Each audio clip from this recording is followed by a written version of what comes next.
So here we are again. Hello. Hello, everyone. Hello, Maria. Hello, Dennis. Hello, Adrian. So for everyone who might listen right now, we have basically set up a new event on LinkedIn. Sorry for that. I linked it in the old one in case someone is still reading that one. Was our fault. Actually, it was my fault. So sorry for that. And yeah, we are still. There will be people, they will joining anyway, like always through the messaging system from LinkedIn. And we are just going ahead. We have a guest today, Maria, who will show and tell us a little bit about how to fix a code base. So that's actually about refactoring, which was the reason why I missed the event, because we have two rescheduled refactoring events. Okay, good. Yeah, that's actually the case. So I would pass the word to Dennis, who is moderating the technical part today. And it's about C#, isn't it? It's about C#. Yes. It's about clean code. Maria, you have Clean interviewed code. Kent Beck, Uncle Bob, and from what I saw, you've been very transparently sharing your learning journey and, for the most part, your curiosity. And just, you interviewing, you're very well prepared for your interviews with your guests. And from the looks of it, you learned a lot from them. So I think now you're giving back to the community and sort of showing what you've learned with some practical examples. Exactly. Thank you, Dennis. Yes, I interviewed Mr. Bob and Ken Beck. So it started from the curiosity, if I tell you. It's literally started from the curiosity. When I was reading his book on the clean code, I learned something very interesting things that I was learning. So I just started posting on LinkedIn after some experiments, and I see that people are not agreeing with some clean code practices. So literally there were some fights over my posts. So I was thinking that Mr. Bob has written this, so why shouldn't approach him to discuss that in detail, whatever I had the questions and whatever my connections had the question. So you see that fortunes meets the one who is curious. So luckily, fortunately, I emailed Mr. Bob, and he replied me, and I literally didn't believe that it's him replying me. I thought that it would be his PA, personal assistant, or someone. But later on, after some discussing our past few weeks, I realized that it's Mr. Bob. So I asked him that I want to have a session with you. I had a few questions and I'm curious about it. Also, some of my connections are asking me some questions and I have to answer those. So he told me that, okay, we can meet at this day. And literally my brother was laughing, and he's saying me that it is never going to happen. Someone else is messaging you. How can you reach him with just an email address? But when I just clicked the meetup link and it was him, I was literally surprised. And it was 1 hour session, and I asked him all my questions that I had. Mainly about that I'm going to present in this refactoring session as well. My main question was, and the people were curious about how refactoring a long parameter list, like if the function has long list of parameters. People were not agreeing on me. People say that, okay, we can have more than 5, 6, 7 to 8 parameters, and that works fine. Common critique, To be honestly, yes. To be honestly, Dennis and Adrian, I have almost 11 years of experience, and I agree with that. At this particular point, that we should make things readable, clean, and we should not, like, if I talk specifically about function with long parameter, that was the basis of this whole discussion and the session and meetup with Robert C. Martin. So we should reduce that up to 3, 2 or 4 to 3 to 4 is maximum. So in this session as well, I have prepared example how can we reduce if we have a long parameter list, how can various techniques to reduce them to the smaller, to make it more readable, convenient to test, etc. So after that session, Mr. Bob told me that I can contact him anytime, any way, because he found me curious. So after that, people in my connection list started asking me I should approach Kent Beck. So I started reading about Ken Beck on the Wikipedia, and about his. I started reading his books first about TDD, about agile, about different things. So I approached him as well, and luckily he replied me as well. So If Kent, I asked him no, for his. I've also spoken to Kent a few times now. He really Yes, appreciates if you really. come well prepared, right? He Yes. really Did you? he Yes. especially and he says it every time. He really appreciates if you come well prepared, Hmm. done your homework, done some research, done your Yes. analysis, and Yes. then the conversation is really So spot on. did you have a session with Kent Peck? I didn't. I Two couldn't see actually. it. I met him on a Oh, founders call nice, once for his newsletter, Tidy nice, First, nice, and nice, I nice. invited him to a one of our book club meetings when we were reading his book. So one of the final sessions, I invited him in, and then we basically discussed the book with the author, and it was like a special moment we had in the book club. So you met him personally as well, or No, no, no, online? no, no, no. Online, online, not Online, personally, not yet. So I am going to a few online. conferences. Maybe we'll bump into each other. All right. So the session was with Ken Beck was did really went great, and he appreciated that I did my homework. He told me that he goes to various sessions, but when people are well prepared, he appreciates them and he keeps a long term relationship with them because they are well prepared. So luckily it was a great one. And on my next list, I have no one in my next list right now due to super busy schedule at office, and also doing sessions parallel. It's already very hectic with two baby girls. So it's just not thought about anyone. But if my connection suggests me to approach someone, and in my mind I'd have Martin Fowler, because I'm nowadays I'm reading his books on refactoring, how to refactor the We legacy have code. Martin Fowler and Dave Farley on Yeah. the list as well. We're sort of have our fingers crossed that Yes. I think that we'll either. I guess I have already emailed him as well. Let's say when he replies me, because when you That's great. read the book, actually, Dennis and Adrian, if I tell you, people have left the habit of reading books. I know it's boring, but it's much more than a tutorial. Literally, if Mm, you we people have stopped, a habit of reading books. Books teach you a lot. So when you miss something, you should have a book habit of is book read. Yeah, is what you're about? I like to read. Sorry, I don't like to read books because the modern days are more hectic than it were in the past. But I Yes, listen to them, so I listen to all the exactly. books several times. Hmm. So I'm a lot on the bike, I'm a lot on tours, and I try to use this time by reading those books. For example, Exactly. book of Dave Farley. I think I listened to it 4 times. Modern Software Engineering or the development, Hmm. and yeah, 4 times I listened to them, and every time I listened to the book, I learned something new I Mm. wasn't listening Exactly. to or getting in the first one. And I Exactly. don't have the time to to read books anymore. But you should consume them. This is what I want to say. Yeah, Consume some way. books Yeah. instead of Exactly. just some article somewhere. Yeah. Exactly. Um, So, Maria, is what you're going to show us is anything not from the book? Like, is any are any of the concepts not even mentioned in the book? it's not like that. I have taken some ideas from the book of Martin Fowler as well, and some Hmm. idea that I discussed with Mr. Bob, how to reduce that functions into. So I prepared example of my own, like what I learned from him and what I applied across my various projects. So basically there are two examples. So if I tell you about today's session, what is refactoring for beginners, for example, and for everyone else.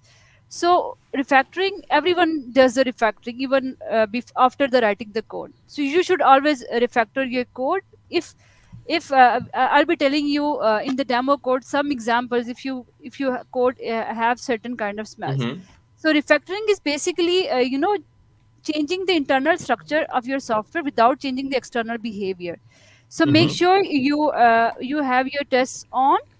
If your existing tests on, so if you have refactored your code, that shouldn't be changing the external behavior. It's improving its readability and Hmm. maintainability, and basically it's a disciplined way of cleaning your code. Hmm. So for in this tutorial I'm not going to write the unit tests or the test step by step, but I'm I'm asserting on this that please make sure that you compile your tests with the refactoring. Mm-hmm. So it's not like that you jump to refactoring and you forget about your tests. Okay. So with refactoring, you can take any bad code, even worst one, and start refactoring it. And you can, for reference, I'm already suggesting the book of Martin Fowler. It has tons and tons of knowledge. And if you, Mm-hmm. even if you are a beginner of your experience, that is easy for you to grasp it. And Hmm. it also teaches you some techniques that don't over engineer to refactoring. Mm-hmm. If you learn some skill, don't apply it everywhere. Use it wisely. Mm-hmm. Hmm. So What just take the words code and rework it into well-designed code. Yeah, you want to share your screen? Like you can share your Hmm. screen, but we need to put it on stage. So just let us know when it's Exactly. appropriate. Let me show my screen. Awesome. So you mentioned you should always refactor. Would you ever suggest not to refactor? Like when would it be inappropriate to refactor code? Exactly. Sometimes people over try to over engineer the code and refactor it. It's not necessary. So let me show. Let me know when my screen is visible. It is It's visible. okay. So if here in my code, should I zoom it or it's Uh, fine? I The would code is fine. appreciate if you'd zoom a little bit. Yes. Right now, I can't read it unless it's full screen, and I Is think it we fine? can. If you could give it one more click of the zoom, yeah, I think this is now good. Hmm. Good for me as well. Yeah, thank you. That's Always, Visual Studio. always, always very important. It's a while ago then I last seen this IDE. Should I start now? Hmm. Sure. So Do you have it timed? Do you want to be uninterrupted for a while? Like what structure would you prefer? Can we jump in with questions? all right, this is sample code. This is sample code that you can see that although it has fewer parameters, but we will try to reduce these parameters, Okay. and while making sure that the behavior of the code is not changed, right? Okay. So Okay, how if do you you make that sure for the audience? How do you make that sure? What is your exactly practice here? uh, the main practice is go and run your tests on this. For example, if you Okay. have existing tests for this method, for example, is get total cost or apply discount. Obviously you can compare the output, but run your tests. So the tests are the only way that can make sure that the external behavior, you are not doing Mm-hmm. any bugs or you are not changing the external behavior, for example. Adrian, So my let's as some ground rules. Hmm. Let's keep the questions simple at first, Hmm. and then do the difficult engineering culture stuff towards the end. exactly Uh, because I know we can drill holes into every refactoring debate and sort of go down rabbit holes about should this be, should this not be, especially about a conversation about how to refactor without tests. Um, let's do that towards the end when Maria has already presented most of her examples. Okay, Um, then treat that as a presentation. For me, it yeah, was more a yeah. discussion. But good, good. Let's go. I mean, we can yes have a discussion, but let's keep the beginning part simple to the basics. To the basics, just so the audience can follow along. It's some feedback that we received a while ago when we were interviewing Nick Shumeko, and he had a similar presentation. Hmm. Okay, Maria, please. Sorry. okay. So the main point I'm going to present here is that how can we reduce the parameter to functions, right? What techniques? I'm basically showing two techniques here. One technique is idea and a reference from Martin Fowler's book, that is reduce parameters, replace parameters with the methods technique. So for time saving, I have already refactored this code, but let's start from this code that is not refactored yet. So if you study this code, this is basically a server's calculator class, which has two variable output and hourly rate, and we can say that in this cost method, you can see that it calculates the base code. Then we have a discount level, and if you see at this code, uh, this function is trying to do more than one thing. Like if its first is getting the discount level on certain criteria, and then getting the applied then getting the discount over this cost and discount level. So one thing we can do is just move this part of the code into a separate function, right? So we can move our this part into a separate function, so that make sure that it does one thing, and it reduces our parameters. So if I create another method, for example, and okay, one thing I would like to mention for the beginners as well, there are certain tools that help you refactoring if you have a larger part of the code. Like here, I'm not using any resharper or any tool. That is the simplest code. So if your code is class is lengthy or long, you can always take help from the tools. So let's say that I want to extract this part into another separate function, right? I'm not just cutting over the code, I'm just copying it.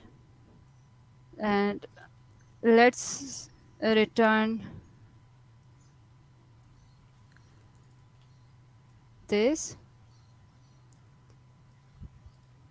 And now you have already extracted this data of getting the discount level into a separate function. Now see where are the references that this discount level is being used. So I see that in the apply discount method, I have a reference to this discount level here and here. So why not I should I do this either, and just remove replace it with the where the parameter was used, replace it with the function. And now you see that the parameter is disabled, right? It's no longer used, so we can always remove it, like from here, right? And you know that where we are calling it is not necessity here as well, so I can go and remove this part of the code. So I have reduced one parameter successfully with the help of extra parameter and calling all the logic behind that into a separate function.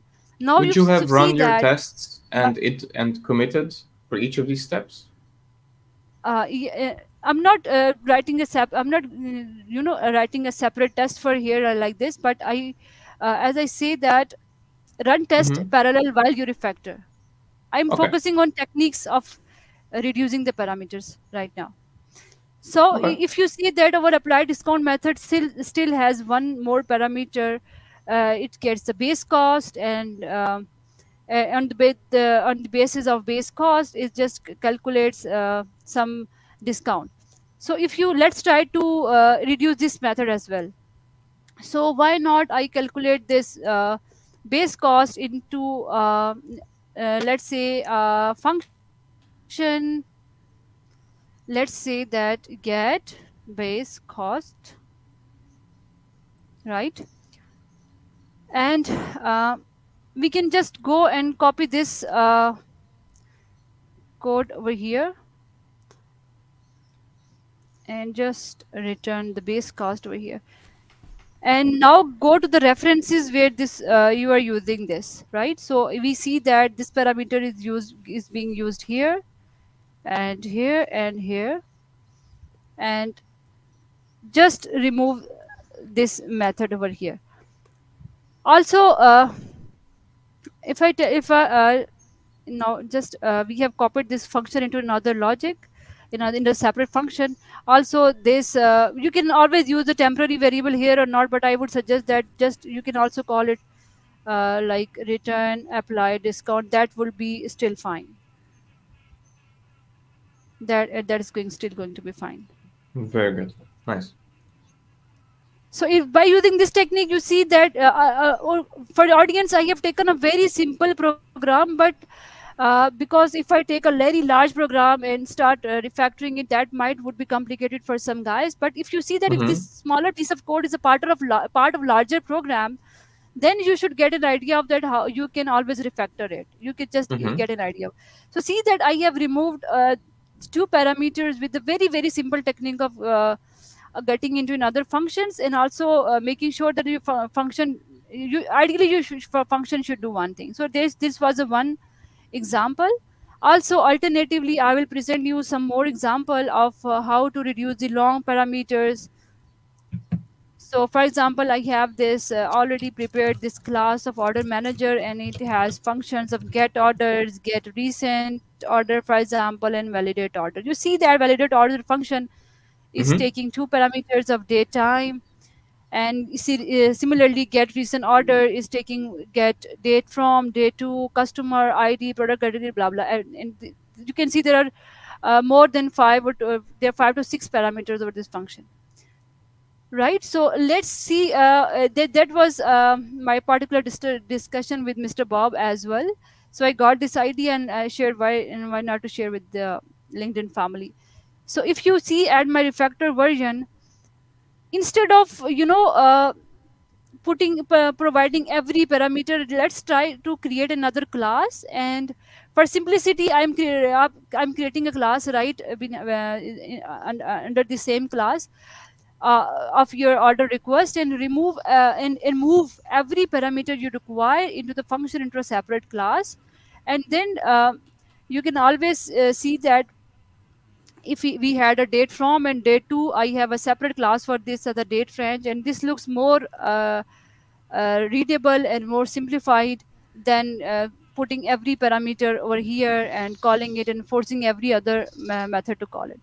So this was my two basic ideas of refactoring the long parameters to short ones or even none ones. I have also prepared some more examples. If you see that, if you say, I can also present this, but they are more like towards code readability. And you can say that if you see, this is an example of this is although this code works very well, but you see that this code is a little bit harder to understand. Okay, what is if is that return dead amount as if, and then you have a nested if, and then you have an else, and you have a nested if else. So for the one who is getting over your code, it would be harder to for him to read. For this simplicity, you can always refactor it like this, very simple. If this, then if is that, then call this function. If it's separated, then you can see that this looks more readable than calling this nasty if and else condition. So looks more nice and readable. So these were the techniques that I really assert everyone to go and implement in your project. Similarly, I have in another one example for you guys. It's example from the Martin Fowler's book, and also I Could would like you to could you show us the before and after of the previous example, please, one more time? The before and yes, after. So yes, the yes, long method, yes. because it was a very fast step. I just All want to right, see all it. right, all right. Is Um, this visible? it's visible, but the before and after of the extract class. So when I think it's example two, I believe.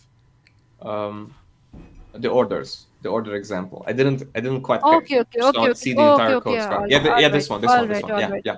Thank you. Yeah, you can. I started from here. Validate orders method. You see, it's currently having two parameters, but it could have some more. So better create a class. For simplicity, I have created a class in this in the refactoring example right under this class, but you can always play with your code. So in the refactor, if you see before, like this, it has two parameters right now. And there's one technique to to move your parameters to a class and then call it from there, rather than the parameters scattered everywhere in your function. Better move them to a class. See, I So was this was expecting to see a refactor on get recent orders. So to me, the code smell on line 21 is more invasive than date from and date to on line 30. We can talk about it a little bit later once you're gone through all the examples. But I just all right, figured, um, um, yeah, we can discuss this a little bit later. all right. So if I understood correctly, what you refactored was the cohesion of the date time parameters, not the 6 parameters on line 21. No, these are all also refactored. I started from validate orders method. Okay, okay. So this is the before version of the This is code. the before and the after. Yes. Yes. In after And it's a for date range. date Cool. Okay. parameters, I have a separate class. Yes. And for the recent order, the all parameter that was 5 to 6 parameter, I have a separate class where order request that I have uh, moved the all parameters over here into a Okay. nice separate That's class that's what I and missed using the that last class. time because I missed that step All while you're right, scrolling. all right, So all right. that's what That's I'm. no Thank issue. you. That's no So issue. thank you for clearing that up. Is it? Would you Yeah. Yeah. have getters and setters on this class? You know, when we're in C sharp right now, we have Yes, yes. records. We can have sealed records. Yeah, Um, we are in C sharp right now. would you maintain this idea of having setters and getters on this order request rather than having this be a sealed record but that is constructor promoted? Like any design considerations for or against? Because you've changed the Exactly. You can behavior of the always system. uh, yes. The idea about Dennis is that don't change the behavior of the system. Just try to refactor as much as your code is more readable, more Mm-hmm. maintainable, and it reducing the effort for anyone who is coming and reading your Mm-hmm. code and understanding your code. So you can always play around with this code. I have this is my own suggestion that you can refactor it this way by moving your parameters into a class and then calling via that class. Mm-hmm. Let me just take a note. Cool. So I think that's it for sharing from my presentation.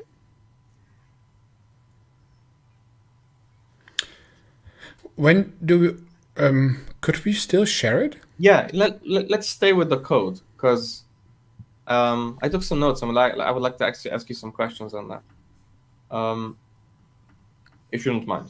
All right, all right. Or let me share the screen again. No, no, Yeah, I'll please. just sharing my screen again.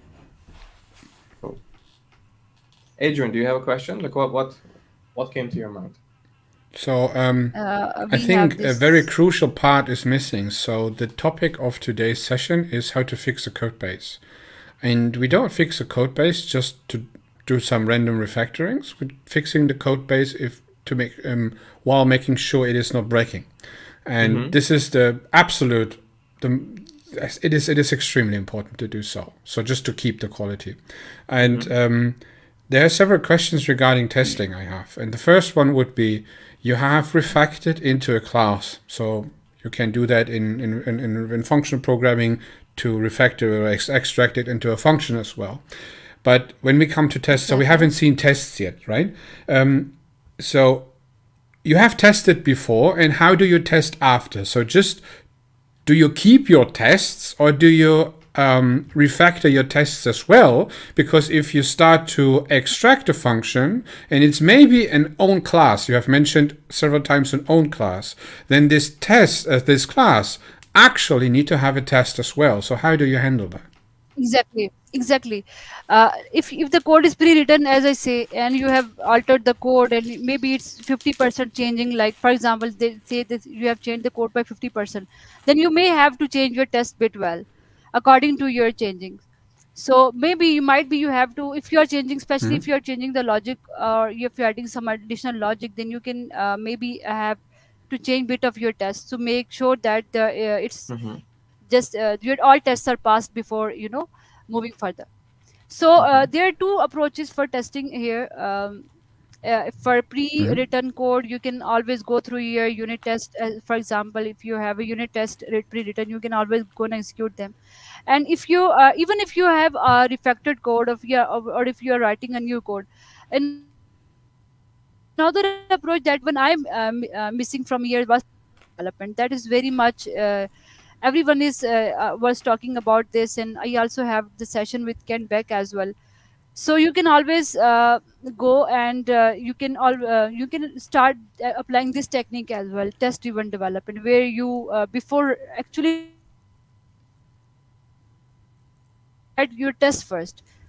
So it has basically in other phases of how the first test is failing, and then you write a minimal code to pass your tests, and then but this technique I suggest that you don't write the extra code for the production, for example.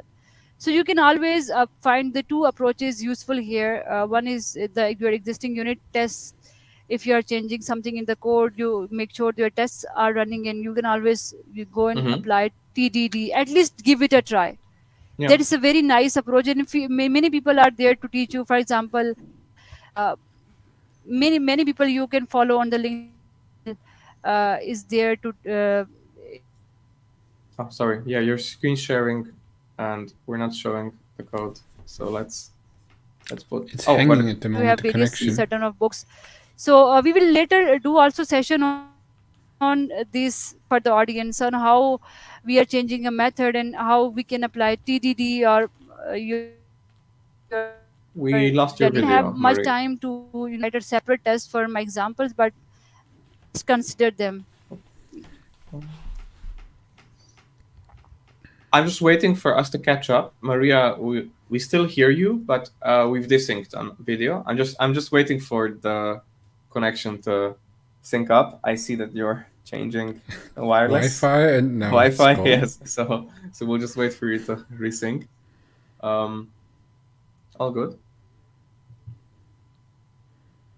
The examples are really good. Really short, really concise. For me, now it's a little bit missing the idea. The test, yes. But I mean, the I checked the test, repo. She did say that's don't not focus my on that's technique. not my point. So our show is as well about to help others to do those things and be motivated to do those things. Yeah. And a main question for me isn't answered yet, and I like to do that during the show. So, how, for example, that if you extract a class, right, then you have it an extracted class or function, and you want to reuse that function. So, first of all, how do you make sure that the old behavior is still there, even if you do TDD? And how do you test that in the same moment for that class? And if you see that you have duplication, which might use this class, how to make then sure that the new class you've just extracted, which might be, refactored into somewhere else, is working as well. And that's very important, especially if you do TDD, you should specify that action before you refactor. And that's one of those points.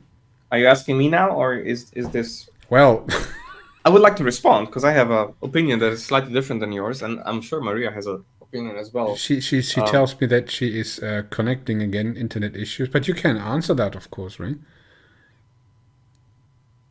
So, I was very diligent about the details that we saw on Maria's screen. So Maria did not refactor any of the public classes. So the public signatures in her code did not change. Right, so it's okay to extract the class for implementation details. Right? So she had. So I want to use her terminology. Would you call it a subclass then? So a class which is actually not changing? A subclass usually in people's minds is a artifact that follows an inheritance structure. So a subclass would be a child and an ancestor. Yeah, because you just said that with not changing public. If you don't change public. No, but my point is, let's say her code example. Hang on, is she coming back? She said she has it.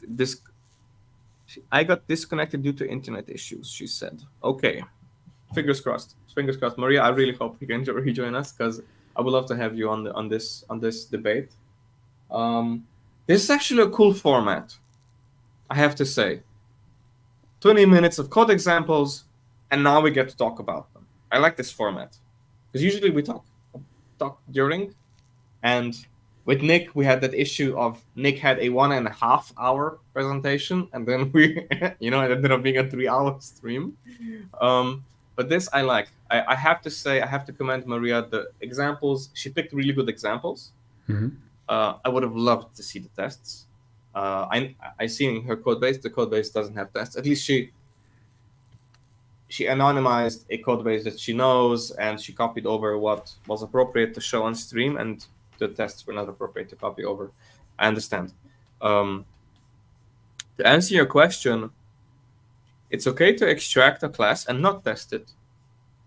So I want to be very precise here. So Maria used the terminology you refactor to change the internal structure of the code without changing its external behavior. Correct. This is the definition of refactoring. This is the definition of refactoring. I think by Fowler, Uncle Bob used a slightly different definition. At least by Fowler, according to the book. This is how they have written the same idea down. So yes. Still but it's actually not their idea. It's actually from Michael Feathers, from it's true, but working effectively with legacy code. It's if you want to take something from this stream, this episode, it's 3 books, 4 books. Working effectively with legacy code. It'll teach you how to refactor without tests. I think that should be step 1 for everybody. This is what we've done just now. Yes. Number 2, refactoring, 2nd edition by Martin Fowler. The 2nd edition has JavaScript examples. Please, everybody, go check it out. Book number 3, Clean Code by Uncle Bob Martin. And book number 4, Tidy First by Ken Beck. It'll teach you the economics of refactoring, when to refactor and not to refactor. Maria is back. Yes. All good? I'm sorry I got disconnected due to some internet issue. All good. Are the internet issues still in the room, or are we continuing without them? I'm switching between 2 internets actually. Okay. Sometimes it gets slower. Yeah, is it a problem if you screen share again? Like, is it? Yes, sure. I mean, regarding your internet connection, is it stable enough for you to screen share and have a conversation with us? We can try it. I think it's stable now. Okay. I mean, I can open up the Dennis, code as well. Exactly. Yeah. You can open up the code even if it's on GitHub, right? Yeah. And just show the examples. We don't need to change them. That's what I was going to suggest. Yes. So let me just bring that up real quick. Do you have the link to GitHub? I do. I have it open. Right. It's all cool. I just found zoom. We don't need the sidebar. Actually, yeah, we don't need the sidebar. Do you show GitHub? Okay. I'm not allowed to share audio, right? Because that's what causes the The what? Audio. If I share audio, it echoes. Okay. Yeah. So I'm not.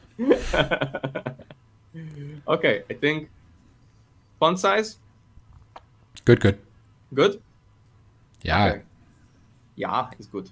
It's good. So Yeah. I took some notes. So Adrian had a good question that I would really like to talk to you and get your opinion, because I think we have different opinions on it.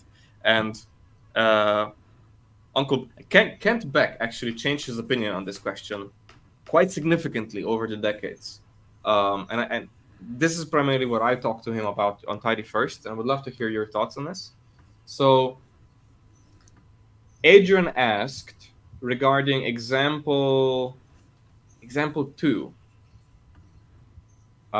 When I will now use, so you said refactoring is changing the internal structure of the code without changing external behavior. So the refactoring target in this case was maintaining the public interface of the code, the external behavior, but we're changing the internal structure. And we've changed the internal structure by extracting some piece of the logic with a class. Exactly. So for all points and purposes, this class does not represent behavior, external behavior. This class represents internal structure. Yes. So Adrian said, if I now have a new class and it can be publicly addressed, should it be test covered? Should it be explicitly targeted by a test or accidentally targeted? It should be targeted by your test. If I use the order request...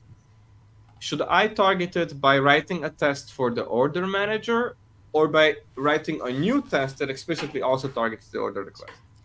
For example, if your test has... you are in your tests previously, you are using parameter by parameter. Let's say you in your test, for example, you are giving values by parameters. Parameter 1 is this, parameter 2 is this. You have a test and you have a method that is just linked into before version of the code, right? Yeah. So you within the test you go and pass those 6 values, right? Yeah. From the param 1, param 2, param 3, param 4. Yes. Now now since I have moved it into a class, you can always you can also in the same method as well, in the previous test as well, you can always go and call this order request class and get the parameters from here. Order request, for example, And dot it date will from, cover dot it. date It will to. Yes, accidentally yes, cover it. Yes. yes, you have to cover it, right? Yes. Get parameter from the class. Previously you were passing the parameter like let param 1 is equals to this value 2. Now you can use this class as well.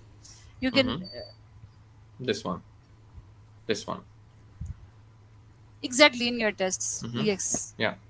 But now my question is, you said internal structure. When we extracted the class, we changed the behavior. So everything that was relying on this interface broke because of the refactoring. Is that still a refactoring?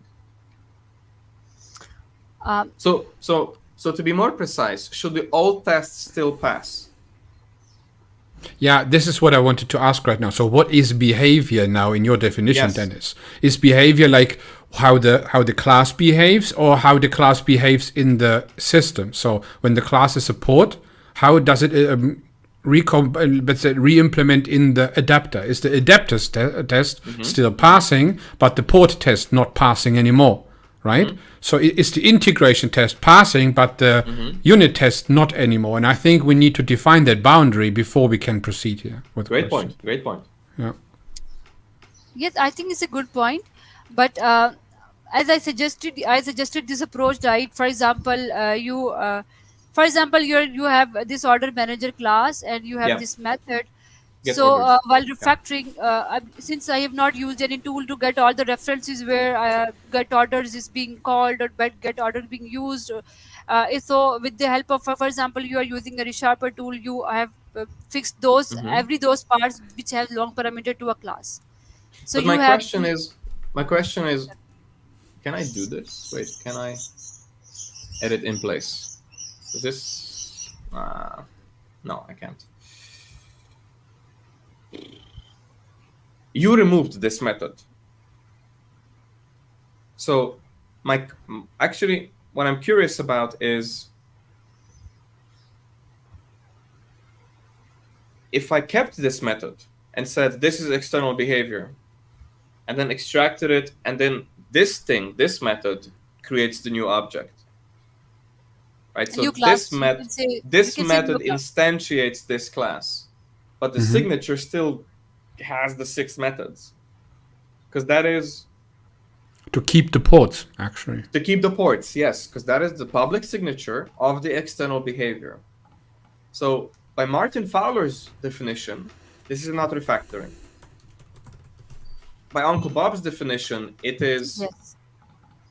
it is refactoring in the sense Yes. that if you were doing TDD, you would refactor the tests and the implementation, but you would do the tests first to force the new behavior to be maintained, which means that these tests covering this signature would be removed and new tests added to test the new signature.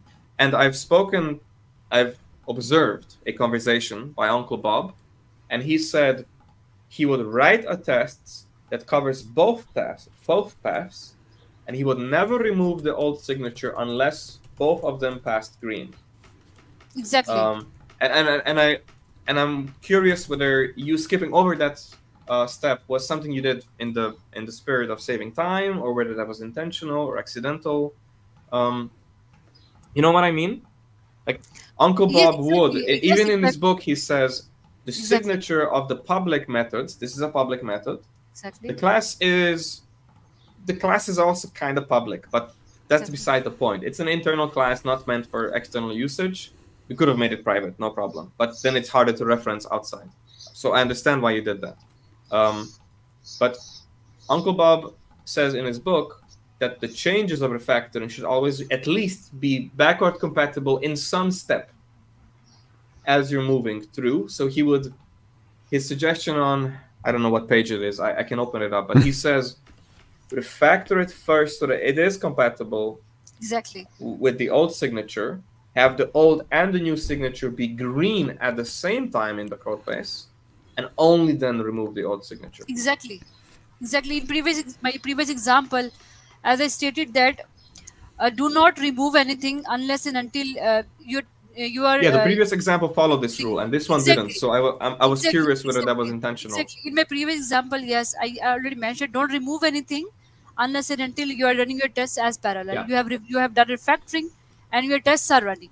Unfortunately, I would have written the test for this, so maybe audience would have a better understanding of Fair. the I mean, we refactoring. can leave it as a homework for the audience, Yes, the test cover. the The test GitHub cover. repository. This repository is public, by the way. Mhm. So Adrian, do you have anyone, any follow-up questions? No, I'm just maybe I'm not sure. Leave us some comments maybe in the audience if this was clear to you, because I think this is one of the most crucial things. You mentioned already that even the book authors are not 100% on the same page when it comes to that. So that's actually very important, and I like to have in the conversation as well that we are actually here in a ports and adapter pattern, so hexagonal. We don't like to do something random here. So we want to have it like this is more the idea of what lately Dave Farley become famous again with is to the ports and adapter pattern, right? Yeah. And maybe I can share it real quick. So Maria, you don't need to unshare or something like that. I'm sharing, so it's good. Oh, okay, never mind. Yep. I would like to show something. exactly. We do have a comment by Balazs, by the way, in case you want to address it before we go on a new topic. Let's go. Balazs says, it's good to see you, Balazs, by the way. It's been a while. Balazs says, making old stuff as obsolete, but still keeping it functional, notify developers to use newer interface. So the new public method that would have a class as the parameter, not the 6 parameters. Deploy, and then later in a scheduled major deployment, remove the old interface. Maria, do you agree with this? Like, would you uniformly I'm follow these reading his steps? comment. I'm reading his comment. Marking all stuff as obsolete, but still keeping it functional. Notify developer to use newer interface. But then it would be deprecated, not obsolete. Obsolete is gone. Obsolete is gone. I kind of agree with that. If you have tested everything, and you should not keep code alive. If everything is working on, then you should not keep the code alive. But would you do it in 2 separate deployments? So would you have deployed in between? So would you have integrated with your team, so merged to mainline and possibly triggered a full build before you finished your refactoring? I'm telling this, like if you have refactored, you have a team, you have everything, your release is up with the QA first, QA has tested it, and the release is with prod, and the prod is tested as well. Then after that, you can always remove you can always remove the dead code even before production as well. If the code is working fine, the QAs have tested it, everything is the behavior is same, then you should not keep the dead code alive. So for going from this signature to the class signature that uses this class, you would never do that in one single deploy.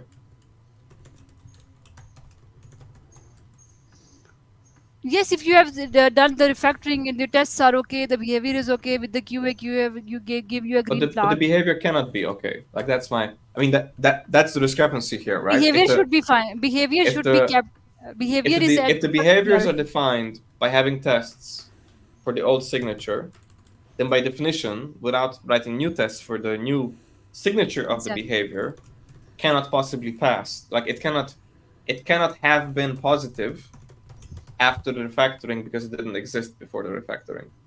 But now we're just splitting hairs. I think we got your opinion across. Adrian, you wanted to tell us something about ports and adapters. Thank you, Balazs, by the way. I saw your follow-up. Okay, so we have that here. So this is how I got it so far. So we have an implementation adapter we haven't talked about yet because we've basically seen that. So we have the order manager class in the code. I saw two functions or methods in that type we have. Let me check. Get orders and get recent orders. Yeah, you got it correctly. Yeah. Okay, so this is basically then the port in this case. So those are it's basically the interface to the outside world. This is the internal of the class itself. So a little bit symbolic here in that case. So we actually could put it down here.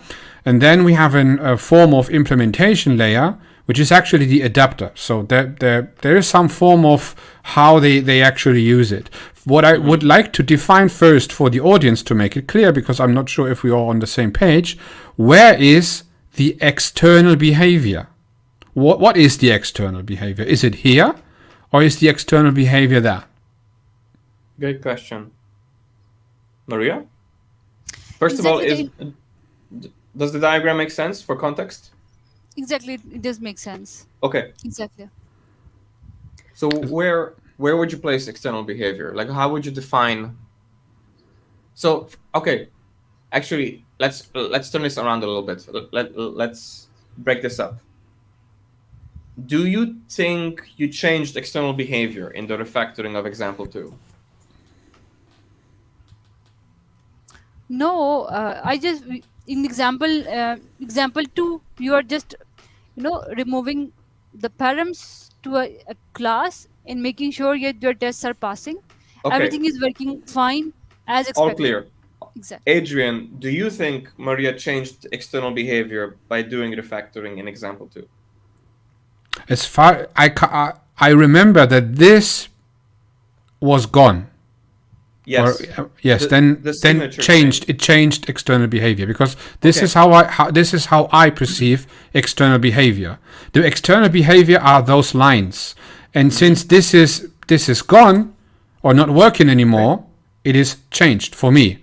But correct me if I'm wrong. So you're both right. You're both right, because we need to clear up our definitions. So Adrian, I think the ball's in your court now.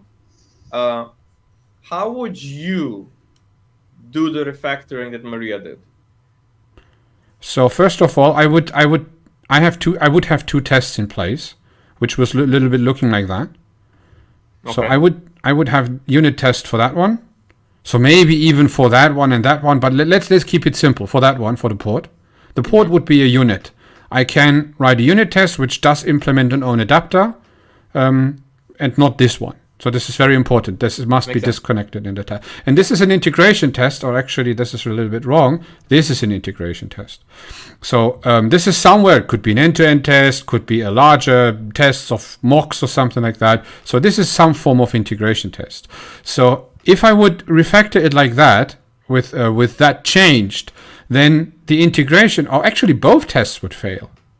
So both tests would fail. In Maria's example, doing the refactoring she did, the test would fail. Yes. So I would do there would be two. The question is, would Maria, while doing the refactoring, also refactor the tests? Exactly. Right? Because you're saying the tests are the same. Maria's saying, of course, I would also refactor the tests. But now, if we refactor the tests to change the public signature, is it backward compatible? If it's not backward compatible, we change the public behavior, right? And even Anjana says in chat, if the clients are external, so if this impacts an external team, to ours, then those clients must be notified before removing obsolete methods. So I'm assuming, Maria, you have a lot of experience. I'm assuming the assumption you've made, so your assumption stack that differs from Adrian's, is that you are refactoring a public method where that public method is not client-facing. So the public method, the team knows about it, but it does not touch any specs, Swagger definitions. The method itself does not make it outside of this team. Is that fair? And that is why that was a safe refactor. I couldn't get your question. Let's say this method, get orders and get recent orders, if it's exposed exactly like the signature on a REST API, would you still have refactoring? Are you telling about the before version of the code, or you after version of the code? The refactoring itself. So going from before or after. Exactly. If this particular method, these two methods in Order Manager were exposed through a REST API, would you still have refactored them the way you did? they are exposed via Swagger or Let's any say method, then what? to an external If consumer say who if is say not. yeah, if say they are open via Swagger, Yeah, and before there were let's say assume that before there you were passing 6 parameters in your payload, let's say. and they were Now defined in you, Swagger. yeah, they were defined in Swagger. Yeah, Now your Swagger is changed, and your Swagger, let's say, ask little bit, you have to pass the same parameters using using a class, maybe you but have Swagger if doesn't you allow that. Swagger doesn't allow obfuscation or overloading of that kind. So at least exactly. the old signature would still have to work at an older version of the API. Yes, How would you handle that? exactly, the old signatures will work as expected, because you have, let's say, you have 6 parameters, and now you have a class, maybe you let's say you have a in the Swagger you put your parameters, you have the same like I'm not getting why the part is confusing right here, right? Hmm. You have the same parameters, you can So say I that. think the confusion comes from the parameters have changed. Like from our perspective, Maybe they Exactly. haven't changed. Maybe we get one. So we assume yeah, that this isn't existing anymore, yeah. and I think the solution would be in that case to for us. What this was, I think, what Dennis would Actually, try to ask I me is to find put something here in between, but I keep that find one I find your diagram extremely distracting because we distracting. haven't talked about hexagonal architecture at any point in the stream, and because these are not ports and adapters. What we're doing is not a port and adapter system. Why not? Well, I don't want to discuss it on today's stream, but they're like your definition of port and adapter does not match this code example. Well, we have a class, and the class is instanced somewhere, and this is actually what we But see ports here. and adapters, see, that's what I didn't want to get into detail to, because I don't want to. This is another great discussion, but I want to stay on topic. Can I share? Like, Yeah, do you mind but if I then take you off? please explain in your. So this was my way to explain that actually, not the. This is Yeah, only for I that, want to. I just a raw want to. right? diagram, Yeah, I just a raw want to. diagram. Yeah, but I want to do a non-hexagonal example just to stay on topic with the audience, because I think it's going to be too confusing if we also talk about hexagonal. We can call it a port, but I don't want to go further than that. Do you mind if I take you off screen and go back to Maria's example? Let's go. Maria, when you change this signature, Yes. you keep using the terminology that the signature is the same. What does that mean exactly? That the signature, like, so for you, going from this to Exactly. this, for you, these two signatures are equivalent. Yes. In the Yes. sense that, yes, in the sense that previously they were scattered, now you have managed them into a class, and you will And use that Adrian, class. You will use that class now. to you, these are not equivalent. What? To you, these two signatures are not equivalent. Like, that's the misunderstanding. Like that's the This is what I disagreement. asked. I asked that get orders isn't existing anymore, Yes. and you said yes. So this was the reason And I Maria says no. started which to is draw this why- diagram. Yes, which is why I wanted to clear up. So Okay. Maria, because it might just be that we have a way too simple example, and then we're drilling holes into the example. But I get asked this question a lot, which is why I'm sort of highlighting it, giving it so much attention. Exactly. Because I get Exactly. asked this question a lot, like when is behavior, and when is it detail? No, the questions weren't about that. The questions were about behavior and how we test that is. Because we started with that the behavior shouldn't change. And then we had the question, does have the behavior not changed in that moment? And that's the entire thing with the diagram and the discussions we had for 20 minutes. Now this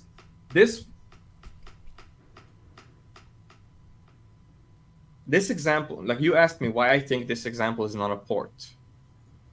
Because when it comes to when it comes to 3D in general and testing and refactoring, you're basically dealing with the same three problems. focus on behaviors, mock social dependencies, mock collaborators, essentially, and inject hard dependencies. Right, so mock collaborators and inject dependencies. And it is in the distinction of, is a parameter a collaborator, right? So is it social, or is it a dependency? Like, is it necessary for the code path that I'm testing? It is in the color, the nuance of the parameter that really matters. And the ports are either driving or driven, and that's what makes the distinction of whether it is a dependency or a collaborator. So for example, if I have a void function that saves something in the database, it doesn't need to have a return value. But in this case, the database is a collaborator, not a dependency. I can run the void function and have it return nothing, and that will be the correct behavior as far as the test is concerned. But I actually care about the behavior exhibited through the collaborator, which is when I take this collaborator and give it to another test that looks into what's inside, right? So what I'm testing is not input output. What I'm testing is input side effect. And then I have a read side of this, which checks side effect and checks another output. So there's two functions being tested for one set of behavior. This is usually when I register, I should go into a registry. And then I can't register again because that's I'm in complex now, what you just explained. It's very right complex. Now. Yes, but for me, this simply put down, you have an interface in this order. So maybe it's not that simple. No language other than F star is capable of writing this down in language syntax. F star that I've seen is the only language that knows how to. We have a class, and when we instance this class, it is internally and externally, it does have a behavior. It does have an interface. No, it is impossible. How no? This. You can read it. It is impossible. It is impossible in C# to declare by the type system whether a dependency is a collaborator or a dependency. That is not possible. You can't say this is a collaborator, i.e. it will have side effect, and this is a dependency, i.e. it will impact how the behavior is executed. The type system alone, the language, doesn't allow you to make that distinction, which is why we make that distinction using tests. That is the whole point of clean code, is that the type system the compiler is not enough. So you need to talk to the human, to the developer, to distinguish, hey, was this accidental? Is this implementation detail, or is this behavior? That's the point of clean code. And we have a disagreement on that point exactly, which is why this is so difficult to grasp. Because the language in itself, through interfaces and classes, doesn't have enough information to tell you with certainty whether it is behavior or whether it's not behavior. Because we don't have tests, but because we don't have tests, exactly. Yeah, exactly. But still, what you explain doesn't explain the external behavior at all. But the point is, Maria told us that this is not behavior. This is not behavior external to this namespace, let's say.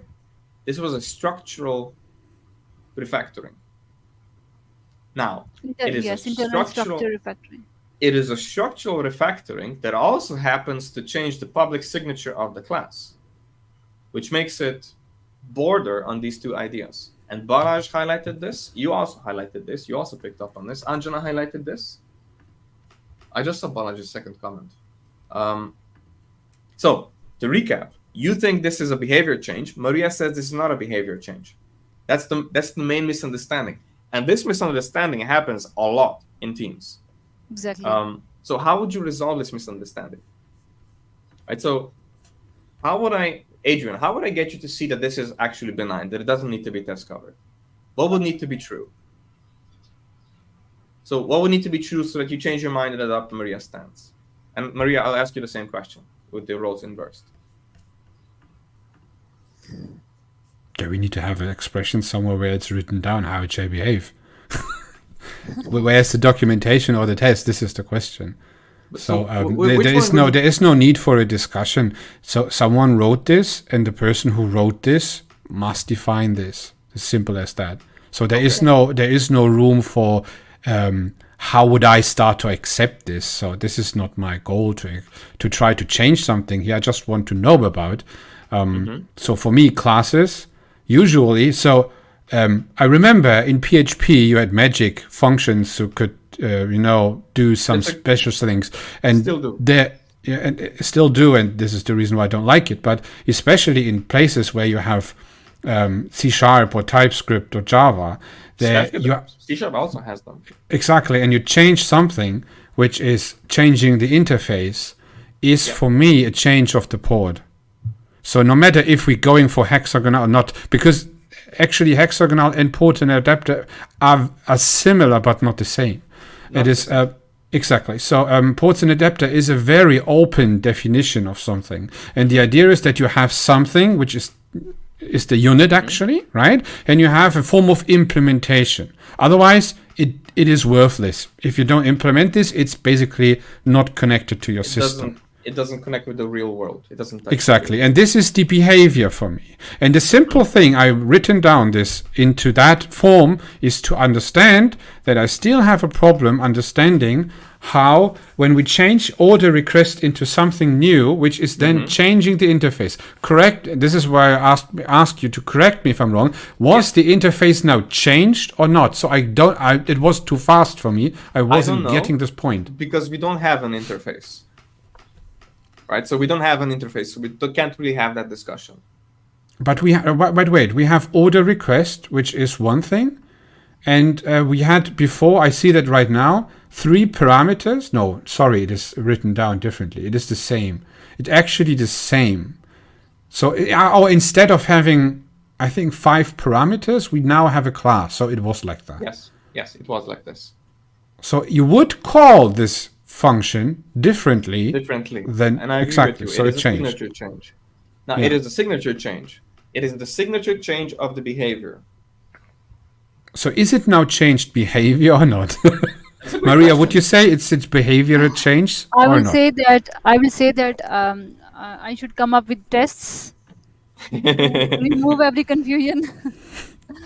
I couldn't have much time to write the tests, but No, it's I okay. now If you think that had, I now think that I we should wouldn't have this conversation.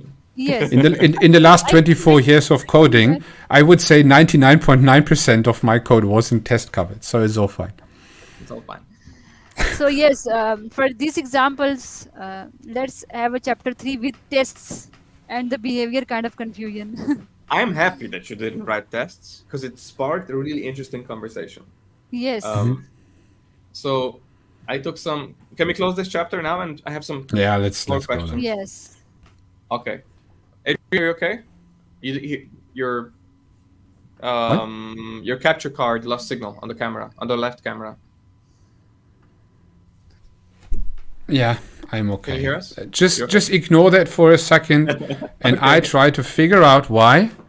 Okay. I forgot it again. So sorry. I think this example, whenever I present it, I know it's always conflicting. I was prepared for this. Awesome. No, but I like the discussion. I like the discourse. Yes, because I this really happens. like this. This happens in teams. Exactly. This happens in teams where somebody on the team says, "You changed the public signature." Yes, but I also changed tests. Yeah. And nobody other than you and me knows about it, and I just told you. So let's adapt your changes as well, especially if it's a mono repo. I have I have tests in my mind. How would I write this? But I should have come up with the tests. So for the public to have a better understanding of what we are Awesome. So I have another question, and I'll just go chronologically from your examples. Which tab am I sharing? This one. Okay. So from your examples, it's factor number 1. This one has a key point. I took a note. You said get discount level. So you took this and you refactored it. What code smell are we addressing here? If you see you said when you see a code smell, you refactor it because by removing the code smells, you'll make the code more maintainable. This is what you refactored. What code smell did we address? Dennis, if you look at the code, it first gets the discount level, all right, upon Mm-hmm. certain condition. If, for example, if the worked hours are greater than 40, it's setting the discount level to 3. And if 220, and it could have much more than if nested I know, ifs but of that what's stuff. the code smell? Exactly. So you can see that first it's calculating the discount level. Secondly, it's doing another operation of I applying know. I discount can read method. the code, Maria. We followed it through already once. Exactly. It gets the. Correct me if I'm wrong. This is a strategy pattern. It checks. It has an external dependency, which is Two here things. internalized, Yes. and then It's depending on that value or the range, or even checking what the correct possible ranges are, then it exhibits different behavior depending on what hours, first of all, yes, whatever the. exactly, This is like a very complicated match block, simplified down because it's an example. exactly. But First what is of the all, code smell? Like, why exactly. is this bad? If you had to grade this function from 1 to 10, and let's say let's say that the after state has a higher score, what score would you give this function? First of all, moving this patch of code to another function was the idea of what are we going to achieve. First of all, look, but whenever you're trying to do something, Yeah. ask yourself what if you are doing this, what problem is going to solve? Yes. What problem are you solving? What problem are we Basically, solving? Yes. So, we are trying to reduce the parameter. First, the main but, important but point there's is no parameter here. So that's why I was confused. Get total cost does not have yes, a parameter. It is using but yes, but information that is exactly, encapsulated in the class, which to me is sound object-oriented principle. Like, this is private, it's encapsulated in the. Now, I don't know whether this is now specific to the instance of the class or whether this was just an example, but from my perspective, this code is quite readable. Would you this agree? is exactly. Uh, but Dennis, if you look at the applied discount method, we are trying to reduce the methods from parameters. Sorry, parameter from the applied discount method, right? Mhm.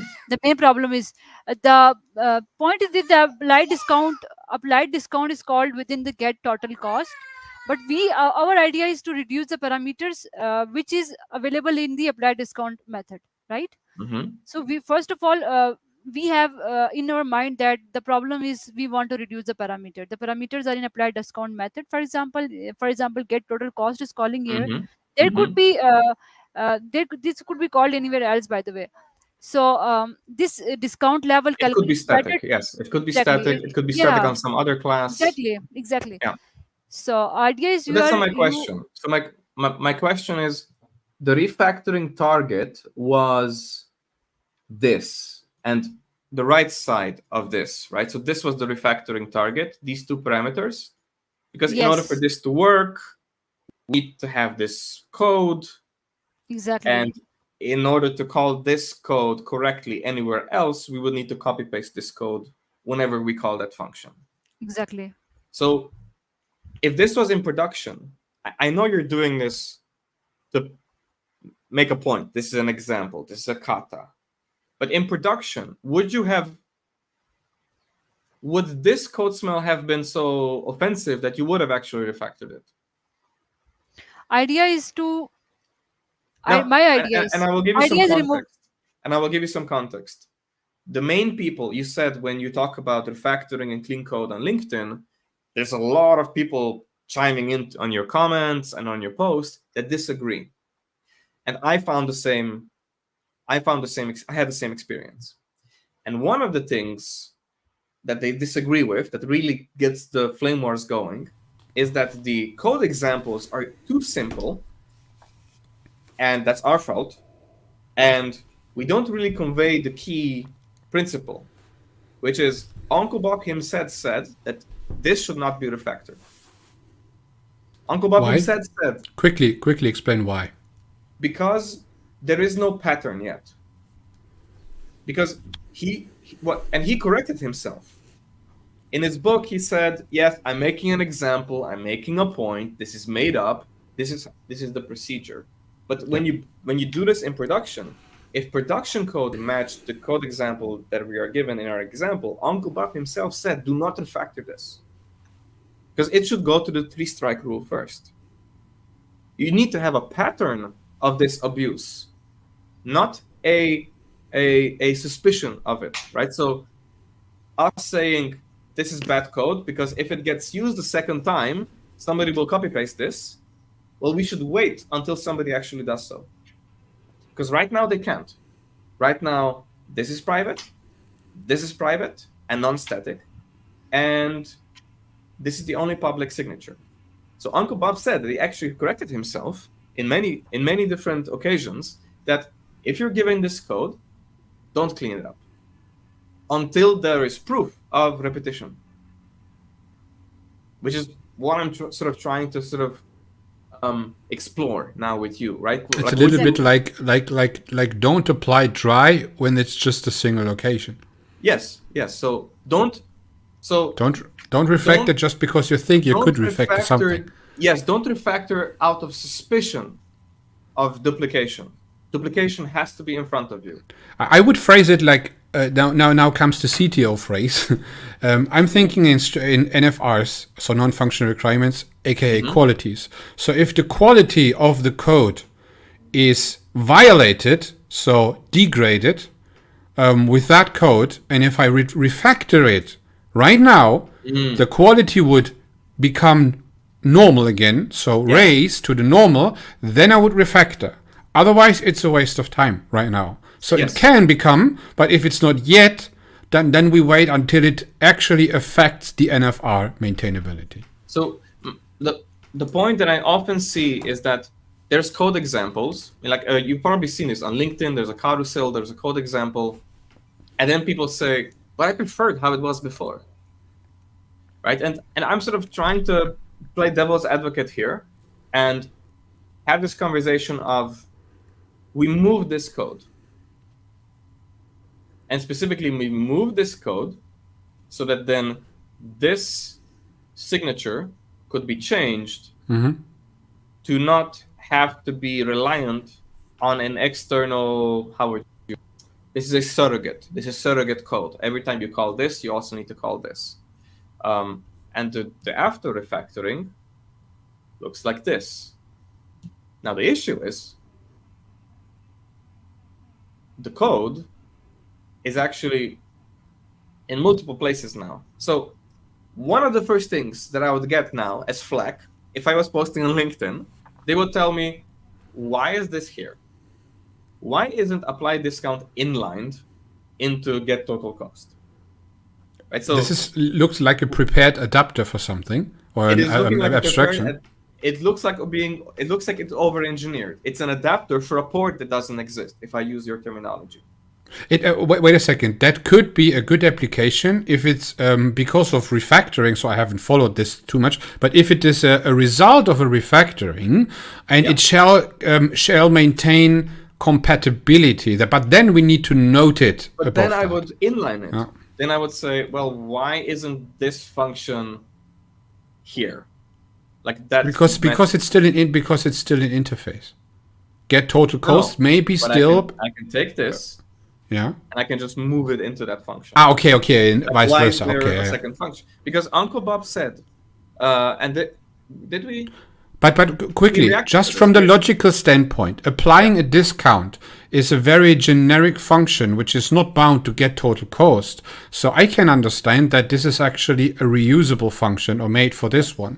Yeah. So maybe I need to, when I get total cost and got, I don't know, total cost without tax, I need to have the same. Remember the video reaction we did? Uncle Bob and Primogen on an interview. Yeah. One of the core idea was that Uncle Bob said that what people miss about the book the most is that you extract, and then you put it back together. But usually what people get wrong, and rightly so, criticize Clean Code 4, is that we over-extract without integrating. So if you apply clean code, I think Uncle Bob shares this, in 2024, shares this opinion, that if you just extract functions and then leave it like that, the code is now worse. Yeah. Because now it's not clear. Like the point of cleaning it up is that we are violating cohesion. And the point of extracting is so that we have small enough Lego pieces of code, which in this case, we have small Lego pieces. This is much easier to work with. But he says, for the sole purpose of putting it back together in a different way. So Uncle Bob would say this refactor is unfinished. Now, this is rude of me because I say, I'm claiming Uncle Bob to say something. I would say It's a that God function. following, I don't want to proxy. Sorry, I don't want to delegate proxy. I would say that this refactoring is worse than what we had earlier because it didn't improve cohesion. It extracted, so it decoupled, but it didn't improve cohesion. Coupling went down, but cohesion didn't go up. And I think there were never a definition, so it's easy in hindsight to take criticism on that. It is. I would defend it a little bit, like saying we never gave any form of context what we are here about, and Maria prepared a way to refactor things, and that was a viable refactor. No, she did give context, and for the context that Maria that you gave, this is a viable refactor. Your context was we are changing the parameter count on apply discount. Apply discount now doesn't need parameters.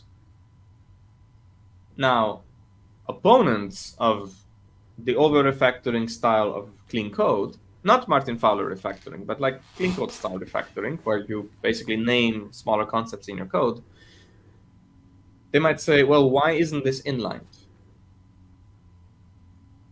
Right? Like, why isn't get discount level just that piece of code that we suspected could be copy-pasted? Why didn't we just move it into apply discount and leave it at that? I think that the misconception is a little bit like we have applied discount, and can you stay a little bit above? Exactly like this. Do I make it smaller? For me, no, it's okay. For me, the problem lies somewhere between line 15 and 16. 15 and 16, can I? Exactly, because there's something missing for me. So we have a function which says, just from the honesty standpoint, it says apply discount, but it doesn't apply discount. It returns the base cost with a discount. So that it's actually it should be called like it's basically get total costs again applied with discount. And this is, I think, the problem, that a get total cost should do multiple things in that abstraction, and not only applying discount, like get the cost, reduce the cost by this, or add taxes or something like that, and then apply discount. And then apply discount, and this is my problem was I was not really reading what happens inside apply discount. So apply, and because I just was reading apply discount, and I think to myself all the time when you're speaking, like, why is it in your idea a good idea to inline applying discount, which is totally wrong in my world? And because this function right now doesn't apply discount, it returns the total, right? Yes, it returns the total, exactly, which was my point. Like cohesion-wise, cohesion is now worse. It is less coupled, but the cohesion is worse. So total cost for me should be a multi-step thing, and apply discount should be one of them, and apply discount should be something which can be reused in the class somewhere else as well. Exactly. Then it does make sense for because me. In the old version, I find cohesion was much higher, because we said, here's the base cost, and apply a discount to this base cost. And to me, maintaining, right, so in the terminology that this is a helper function. So line 33 is for me a helper function. Yes. Yeah. I think, to me, using the terminology of dependencies and collaborators, to me, base cost is a dependency and discount level is a collaborator, to me. So when I'm extracting apply discount, I wouldn't have extracted this parameter, because I want the sentence to read, hey, apply a discount to this base cost. Like, I would expect that at least the English prose sentence still makes sense. But She's how gone. did this... Oh, did Maria disconnect again? Okay, let's... She's still here. I can see her in the studio. Yeah, sorry, she's- Maria. Just let us know if you can reconnect. I know we're sort of going over time now. Yeah, we are over. No, we are actually not over time because we have started. Because we 20 started minutes late. Yeah, late. I also don't know. Balazs had a comment from a while ago. He said, considering semantic versioning, the new interface is a minor version deployment. I like that distinction. And the removal of the old deprecated interface is a major version. I think that's where we disagreed. I think refactoring it to a class is okay. But changing the signature on the public method is not okay. Yeah, exactly. This is what. So for me, Yeah, the I think public that's where signature was the port, because Yes, this class must be used somewhere. Otherwise, you can throw it away. And But so to me, yeah. the method that uses the class is not a port. Because the way I would have implemented it, I would have maintained the 6-parameter version, and then I would have the 6-parameter version instantiate the class, and then call the simpler version that uses the class. And I would proxy it over in at least one deployment to maintain backward compatibility, and then I would have extracted that behavior so that it is only backward compatible with the signature on only the old version of the API, and the new version of the API has a new Swagger definition that uses the new protocol that has a complex object rather than 6 primitives. Because that is how usually these things happen, is you make it a public signature on a Swagger we can even extend that. So for example, when you have a contract in between, and it's not the same system. If you, for example, a contract version like frontend and backend are totally different systems. The same backend is used by multiple frontends, or versus the backend for frontend architecture, where basically everything is one monorepo and you can't deploy it anyway if you don't change it. This is where people like Theo, for example, they prefer backend for frontend, one big thing, but you have it separated, but at the same time. And the other things that we have both in our disposal. And I really have to say, if you have an internal product, I really have to I prefer not to put too much thoughts into how I can structure my tests and stuff like that, and more have it like it doesn't build anymore if it's not working anymore. And because this saves you so much time, because I understand why people sometimes say clean code is, or even TDD or those kind of things are too complicated, and they add complexity where they shouldn't. And the point is, sometimes you can control that by defining or reducing the complexity in your development cycle and engineering practices in general. And if you do that, especially, for example, internal systems which are designed in microservices with a lot of things in a very complex cloud native architecture, serverless functions which are totally differently deployed out of other things, right? So you add so much complexity for one and the same application. This is already the mistake. It's not about clean code, because then you try to fix something you have done wrong on the architecture side. You try to fix that then with clean code, which is wrong. Clean code in itself does make sense. You should do it. Is like clean writing. So if you create an article, you want to have it clean as well. So but you can't fix with a clean article non-existing or a broken idea of the content itself. So if the idea of the content is bad, a good structure doesn't help you, right? And it's the very same here. So I think that this is one of the problems of this topic. So we have jumped quite often between, hey, let's stick to the details of the refactoring first. Then we go, hey, how is it actually with testing? What architecture are we? What is the context? And I think this is the reflection of the problems we see on LinkedIn. If you post an idea about a specific thing, bam, context, resistance, so many things are coming to my mind. I don't want to have this. I saw the first 2 lines. I don't want to have this. For example, your post about that you don't like TDD anymore. I remember that you don't like TDD anymore. This is my context now. In reality, you are a big fan of TDD. That was a sarcastic post, but I was reading, hey, you don't like TDD anymore, and I don't bother to click show more, right? So, and this is the problem, how we perceive things. There is this sender and perceiver model of Schulz von Thun, for example. He really says there is a loss in transmission. Just a little thing. I just because we have some time until Maria comes back. There's this experiment. I can't remember where it was, but there were 50 people in a line, all basically one to another. Basically, one is watching the back of the other one, right? Like domino stones. And the first one is putting on the shoulders of the other one, is turning around and showing something, right? For what was it? It was pointing at him and showing this the symbol of cutting throat, right? And then this other person turns around and showed the very same thing to the next one. And the 50th person actually then showed this, just this. So there was so much loss in transmission, then the original message changed a lot. And this is the same what we see here. So the original idea from Maria was to show us refactoring, and we put all the context we perceived from outside into that message and totally distracted the entire topic. Hopefully this is not the reason why she's left. No, just joking. So I had a second question. Maybe we can continue and just the two of us discuss a little bit before we finish. Yeah. I had a second question. I wanted to highlight that I really like the terminology Maria used regarding reduction. When she said we're refactoring it, we're reducing it, right? So when she said, by the way, I made a fork of the repo so I can write on screen. So she said what we're doing is we're reducing these parameters.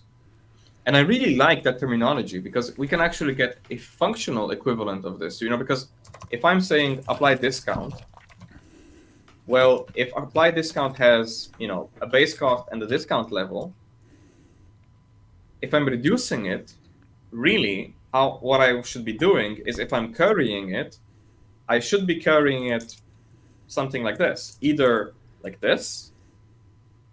So I have it return a function that will apply the discount, given that these things are the parameters, like chaining it, so that I am actually delegating, like removing, that I'm returning delegate functions, or that I'm doing this, right? Or with a different functional paradigm, that I'm doing apply discount on get base cost, right? These are all examples of reduction. Now, to me, the step to go from apply discount 15.3 to go to apply discount with no parameters, that seemed like a very extreme step. And it didn't seem like reduction. Right? No, it was for me like a change in the entire structure. So the entire idea how data is, determined, defined is different now, because suddenly this function is actually just a caller. It is not. It cannot change it by itself. So you can't use this function anymore to change anything in the flow of in the class. Instead, what happens inside the function will determine that. I understand that pattern. This is very much what you have in React. So they have this componentized thing. It's functional. It is functional. So you have in functional programming, the best thing you can have is what you have in line 36. No parameter at all. So which means that there are functions inside then, which based on the environment, whatever, or state, determines what comes. So this is what you see in React very often, right? And that is how Maria refactored it. So Maria did refactor it using that rule. But I found it a bit unusual that she chose the target for the refactoring to be the apply discount function, not the get total cost function. Because as far as I understood, we started in an OOP area and we ended up in a functional area. Yes. So in my mind, get total cost is a combination of get base cost X applied, get discount, apply discount. In my mind, the signature of the concept should be no. It is get discount. Or get discount. Yeah. This is wrong. Get discount. Okay. Yeah. So it's not mutating the other discount, but it's actually combining them. This is how I would have expected it to go, because we have this code actually, right? This code. This is what I meant. Can you go back to the this- refactored version? Can you go back to the Yes, refactored yes. version? This is what I was why I meaning wanted- between line 15 and 14. Yeah. Yeah. That apply discount should get the discount, and you should put It it is. inside there to the time, to the But runtime of the function. From my perspective, the main cohesive behavior is that the application of the discount is an applicative. It is basically the multiplication between base cost and get discount. So for me, I would have refactored this as get discount, and get discount returns 0.8, 0.9, or 0.95, Yeah. depending on the discount level, right? So do you agree? Like, would you have refactored this as get discount, and what it returns is this? Yeah, this is more pure. So I personally like helper functions. So that would be a helper function which determines the discount. So because getting the discount in such an example is easy. For example, if you have a static system, a prototype, and you only have 10% discount. But if you have a discount based on country, discount based on user, discount based on code, discount based on percentage or fixed amount, typical e-commerce stuff. This is where I came from. Those discount functions are huge, and you can't just. And the thing is, and messy, and they have. And they should already be They should already be pure and easy to understand, because the implementation should just return the discount for the context you are right now. Discount for a specific user, discount for a specific user in a product in relation. This is already complicated. And this what is I wanted to ask Maria was that, Uncle Bob says classes should be small and they should do a limited number of things. So to me, the service calculator, what it knew is how to get the discount and how to apply the discount. To me, it seemed invasive that this class also knows how to calculate the discount depending on hours worked and hourly hours worked. I think, to me, that was the invasive part. Like, I understood that in the beginning, and that was my problem with the naming, where I said the class is not, or the function is not honest, because like Maria. Because time to ready, so it's exactly no. This is no criticism. This is just like thoughts, right? I've done much worse code examples. I've done terrible code examples. These code I don't think this is not terrible at all. So it is just people would. And this is the reality. If you is that people would just jump. Exactly. I would do that differently than you if we wouldn't talk about this. So I would apply discount for me is either a class or a helper function on its own. I'm not too much into C# so that I can say what's the best practice there. But in TypeScript, it would be a helper function somewhere. Mm-hmm. So you would flip it around. You would have a discount applier. Like, a discount is an entity of its own for me. Yes. Let's call it an entity, because it will have a context by itself, and it can be used by the shopping cart, by a product, by order history. So many things in an e-commerce system will use this. You might need to show the discount. You might need to hint at the discount. You might need to check whether the two discounts are compatible. And calculating the discount is just one of the things it does, right? But the main thing is actually reasoning about, okay, the user has access to two discounts. Are they allowed to be applied together? So the application of the discount is the real complexity. But we know this because we have e-commerce. But this is why I in the very beginning had this about this. I actually wanted to start with that is when I have those things, I'm always like split-minded between being CTO and engineer at the same time. So I always try to see the big picture when doing those things. And for example, the order management is not which owns the discount calculation at all. It just persists the orders, right? And this is what I would have refactored. Yeah. Yes. Same. I would. And because this is way more severe in the long term, because this creates coupling on a larger level, which you don't get, because I needed to refactor so much code of my own company during the last years because of this. To get discounts out of checkouts, to get discounts out of shipping calculations. So large classes, large components, which do so many things at the same time because it was convenient to write those things. You could finish to Friday after work on time, right? But then I will actually had weekends to fix that backwards. And this is why I see way more value in refactoring those classes, functions, and components in terms of architecture before I actually go into the nitty-gritty and take a look if we take a for or while loop, right? This is a little bit like, okay, this is already very deep in optimization. This is not structural refactoring. I just got word from Maria. Her internet is back, but she has to attend to family matters, and she said she's not coming back. Okay, but it was great. a wonderful session. Yeah. She really enjoyed it. So Good that we know now. This is great. Yeah. So we know. No, she sent that 6 minutes ago. I wasn't seeing that. My fault. Yeah, I just saw the notification pop up on my phone. I think we are on time anyway, so we could. I would just like to finish up on the last two questions that I have. I just want to mention them. Okay. Because I did mention that this discrepancy on the discount level is what I found as well. To me, the discount from experience is much more complex than applying the discount. And I would have separated this class because before the refactoring, it seemed this class had two responsibilities: apply a discount and get the total cost. After the refactor, to me, it's like it now has four responsibilities. So to me, the code smell is larger after refactor than pre-refactor. Because to me, the main repetition that I would be, that I would consider rude is actually this one. Is the get base cost and then applying the discount, because it has comments.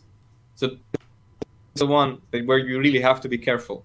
And this one would have rounding errors and what happens if it's negative and what happens. Right? So this is the actual complexity that I would be worried about. This is what I would like to expose to the public signature more, to unit test it with some like auto-generated snapshot tests even, right? So where I just want to test all the boundaries to make sure nothing really bad happens. That's one thing I had on the to-do to ask Maria. The other thing is she said in the third example, this class extraction thing, we didn't get to it. But when she did the extraction of, I think, the order manager, she did something very interesting. She said, she simplified she simplified the example of the request to bring it from 6 parameters to 1, which I like. Which I also like. But the thing is, a pet peeve of mine in C#, I would have used a sealed record for that. What is that? I don't know what that is. Is it like an immutable? Yeah, like an immutable tuple that says I have this bag of 6 things, and it's always these bag of 6 things, and they're not. You can't change them, because when she extracted it, the date from has now has a setter. Yeah. So if I pass it around, the signature changed, and let's say that's okay. That was your disagreement. I actually wanted to get to the part of the conversation where, no, you actually change behavior as well. Because now, if I'm now passing this object to other collaborators, like validate they can set it. They can set it and they can change it. So you can create like these state, these timelines where it was before mutation, post mutation, and now the collaborators. I would even call this now a security issue implemented. So it's violating security quality. So it's a no-no. Yeah. Agreed. I wasn't aware of that fact because I'm not using. And I wanted to talk about this, which is why I kept coming back. I wanted to see the before and after, which is why I asked her to show us a second time, because I wanted to know. But is this because this is the default template this is the default template if you extract a class using. But could you just asking now? Could you remove the set here? Just asking. Yes. I don't know the language. Okay. Yes, but you would then need a constructor. And it would have to promote it in the constructor, which would make this be much more lines of. Now, the point I wanted to get to is that if you remove the setter, you need a constructor. Now, if you have a constructor, what does the constructor have? Is that a question now? Yes, and it's a rhetorical question. If you create a constructor for that class, the constructor of that class will look like this. And we end up where we started. That was the conversation I wanted to have. Because I did this refactor a million times, and I always spin in circles when I do this. Right? Because is Prettyfire actually working here as well? No, just Prettyfire? No. This is GitHub. This is VS Code, so it works differently. Right. So my point is, if I extract this into a class, and I don't want to use setters, getters, and setters. If I use constructor promotion or a sealed record or a default constructor for a record, I think that's new now in C# that you can do. Is a record the same thing as a JavaScript object in that moment? Yes. So a JSON object, it's an anonymous. It's what you would consider a classless object. Okay. Yeah, that's a record in Kotlin, C#. Yeah. Then I would totally agree, because maybe this was my I had some gaps there. Yeah. Because my objection was that if this is order request, well, if it has a constructor, then the constructor would look like this. And we're exactly where we started, right? So we didn't actually remove the code smell. We just moved it. Plus, we made a very invasive change to the public signature, which to me means that, hang on, I actually would, if I saw this refactor on a pull request, I would actually reject it and say, no, actually, you made, it was kind of okay, but not optimal. But this is the worst of the two.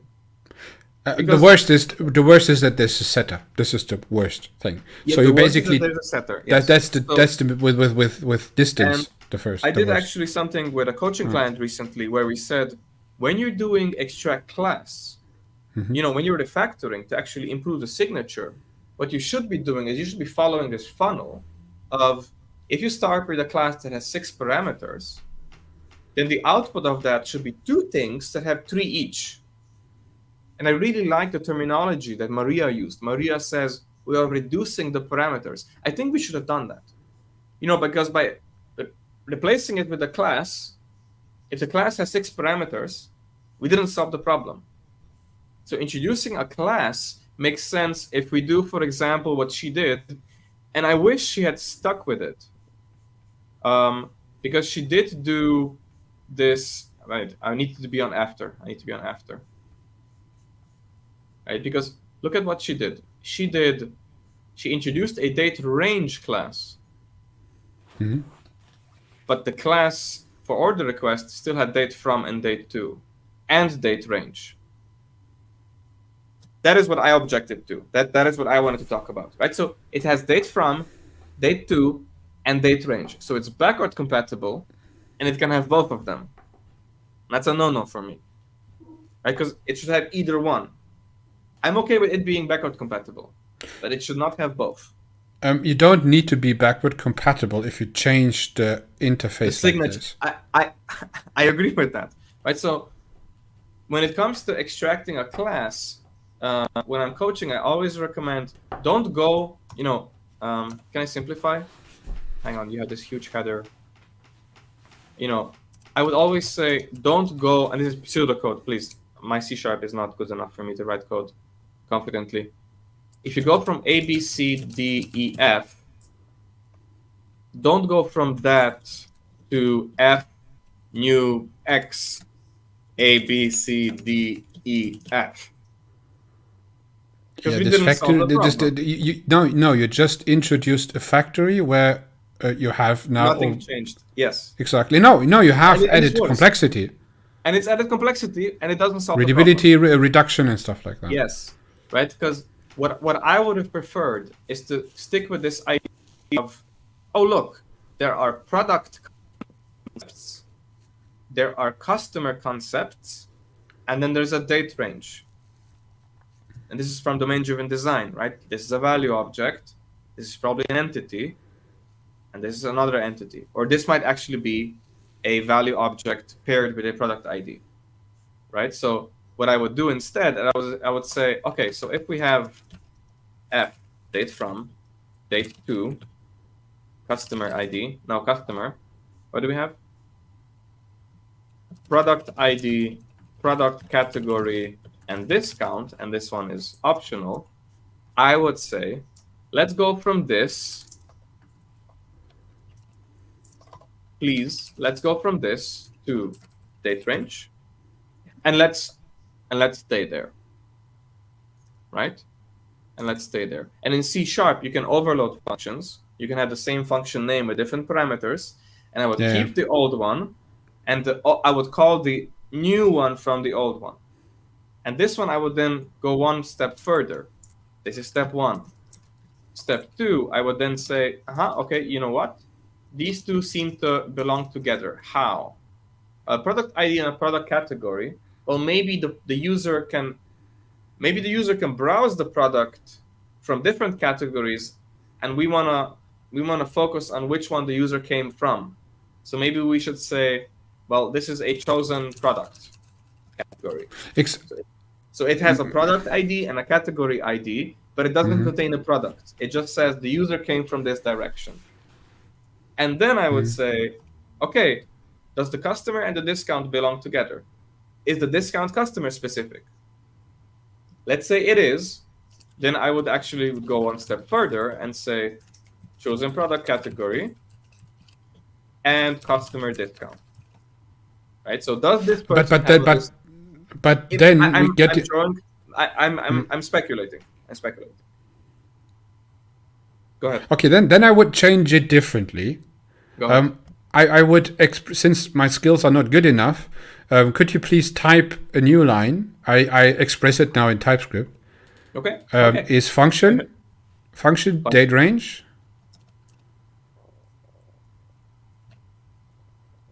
No, sorry. Function and the first parameter is date range, and the second is an object with product and customer. What's the date range? No, sorry. The function. Sorry, the same pattern like you have. Function first parameter date range is the same. Actually, the same thing you use, right? And the second parameter is a object. Is in the object is product and user or customer. Not product ID. Please don't do that, because maybe you have a constraint that you need extremely performant little function where you need to only have primitives, but you can have objects in JavaScript, and I use that quite often, because readability is more important quality than performance, because today it doesn't make a difference anymore. And you would use a parameter object rather than a class. Because maybe you need to get orders from more than one customer, so customer could even have a question mark. And you maybe want to get orders not even from a specific product, but from either products, so having a union type, or none. And then you would. This is actually how you do it in a functional way. So what we're doing here, actually, what Maria did here is she said, this is a list operation where we want get orders. So we want a user's orders in that given date range.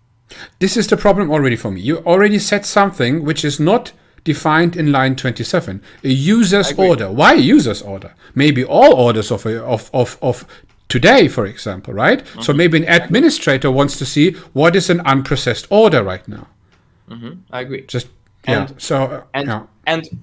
to follow on with Martin Fowler's advice actually on refactoring, this validate order dates validates that the value object for the range is correctly that it has an invariant where the start date must be in the past and the end date must be in the future, right? So I am looking for. So this is actually not correct. The end date must not be in the future. The end date must be larger than the start date. I mean, that is how you define a date range. Not even the second thing could be reduced to if date 2 is smaller than date from, then it is basically the same. Yes, plus 1 or something like that. Like it has to be a sanitization actually. But to me, this is a value object. So I would create a date range, and I would do this check in the constructor of date range. Right? Why are we doing it in this in the get list. Again, I'm picking. This is not fair. Maria isn't here to defend herself, so I don't want to nitpick too much. But my point is the context is really important, right? So the context is important. The purpose of why. So it's not enough to say 6 parameters bad. Let's go down to 0. It's not enough. We need to understand why they're being used. I think I have an answer to that. I have an answer to that. So we have context, which is the naming of the functionality right now. Yes. And the naming of the functionality is get orders, nothing more. So get orders in a real environment, which is another context, Actually, can always be... What? That's not true. Because this is the refactor. Looking at the refactor, right? So the refactor might have been wrong. But you don't have a real environment which is called refactoring. No, but this is not a product. The real environment was this. Yeah. And this was what I just said. You have an order manager and you have get orders. So the context is it can be everything. It can be a date range. It can be by customer. It can be by product ID. It can be by product category. This is the reason why I said what you always have is a date range. You need to define a date range. Right? You need to do that. But you don't need to define a product and you don't need to define a customer or a discount code. This is the reason why I said you should have a mandatory parameter and an optional object of parameters, or call it then, how do you call it again? I forgot in C#. I forgot how this thing... Like a record? Record, yeah. Exactly. I mean, you can also have a function delegate, and you can just flip it around, because this is an iterator. If we follow the tell, don't ask principle of... Hang on, we have some comments. Thomas says, these videos are helpful for digging into the why and how of refactoring. Hope to see more in this series. And I'm assuming that's Thomas. This is Luke Schmidt. Oh, this is somebody new. Okay. Luke, thank you. Angela said this can also stack, so it is indeed complicated. Yes, I agree. E-commerce, the context of e-commerce is actually the complicated bit. Balaj, interesting view. I think that was referring to the local context of reducing the parameter counts. I think that was 10 minutes ago. What I wanted to highlight is that, tell, don't ask, OOP. Order manager returns an enumerable. Well, let's flip it around. Rather than calling it the thing it returns, let's call it the thing it is. What is this? Well, this is an order list. Right? And I would start the class like that. This is an order list. And the order list implements enumerable order. That's what an order list is. Sorry, this one is not.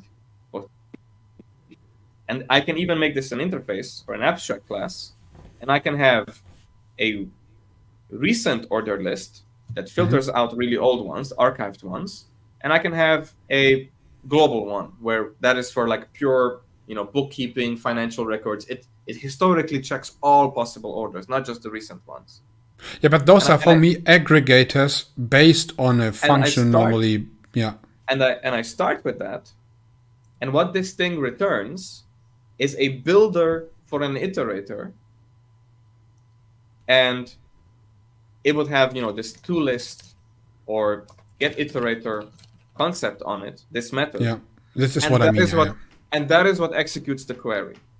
Up until that point, I can tell it filter by discount or not. Or I can tell it filter by customer or not. Right? So it is mixing these concerns of, yes, I'm extracting a class, but I'm actually extracting the class for the behavior, not for the parameters. That is also the extract class refactoring from clean code, but it is actually quite complex. And Martin Fowler in his book Refactoring actually has these specifically named as introduce parameter object, right? So it is not extracting something, it's introducing something because it is changing the signature, which is what Maria did.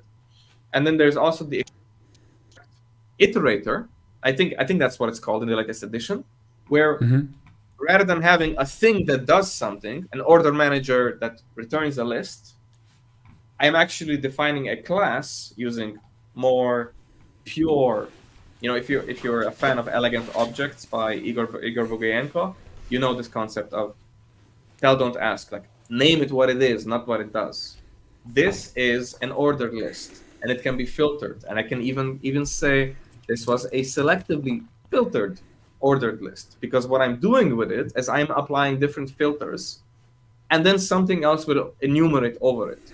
So the important behavior is actually how I can filter it, not that it is touching orders or that it is touching filters, or that Okay, it has some kind of concept of a custom. I would like to start to wrap up because I need to go in some minutes. Okay, let's wrap up. One little side note, funny one. Every time I see C#, I need to think of, and I don't know why, the simple programmer. And specifically to his jingle of his podcast. Do you know it? No. Oh, it's so funny. What is it? I can't even sing it. I don't want to sing it. What's it the lyrics? Oh, wait a second. I just take a look. Simple programmer. I don't even know Dun, that dun, channel. dun, dun, dun, dun. Simple programmer. Is it simpleprogrammer.com? Is that Yeah, him? John Somnus. Wait a second. John Somnus? Yeah. He had actually one good book, and the others are. Then he became some form of life coach, and then it wasn't so great anymore. But the first one was pretty good, and he was a C# programmer, and But I what's just your point? posted it Okay, but what's your point? Like, what's the jingle?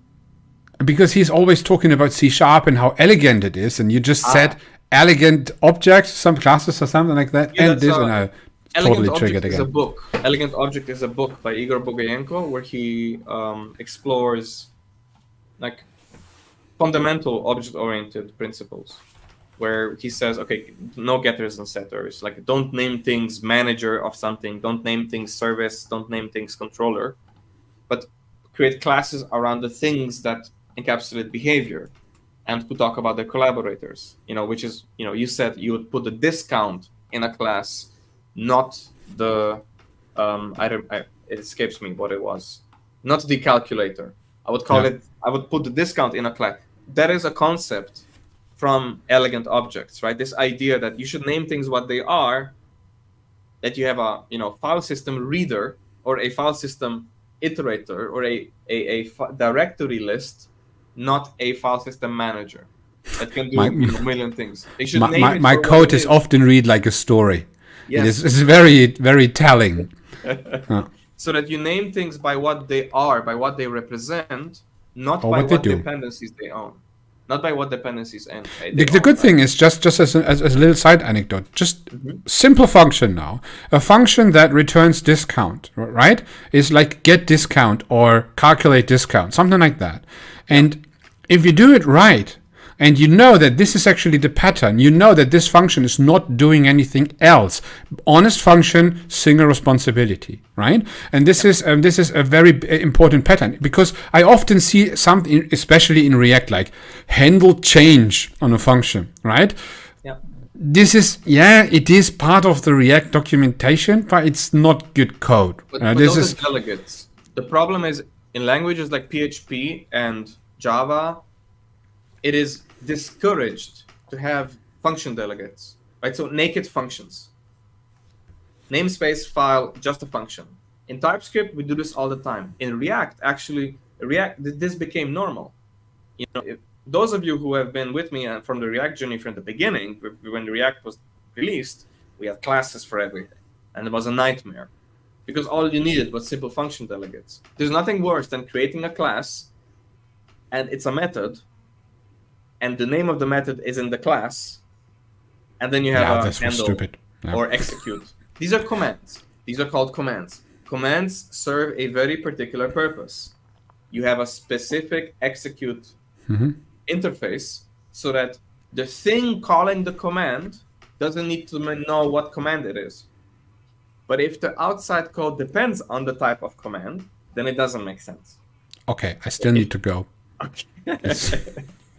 Maria, thank you. We finally got around past all the technical issues, all the weather, all the internet issues, and we finally got to have a really cool episode about clean code and refactoring. Yes. And I really like this format. We should do this more often, specifically timed and split up like the way it was in the conversation.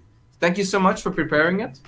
You were the star of the stream today. Adrian, awesome questions, awesome back and forth on the discussion afterwards.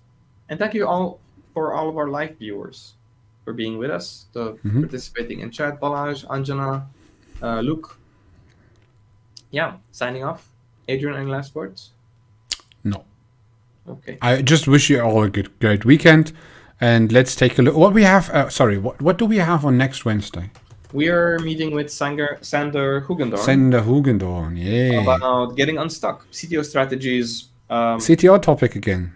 CTO topic, modern agile practices. Basically, how to not get lost in all the nonsense capital A agile practices and just really focus on what your team needs. For example, Scrum.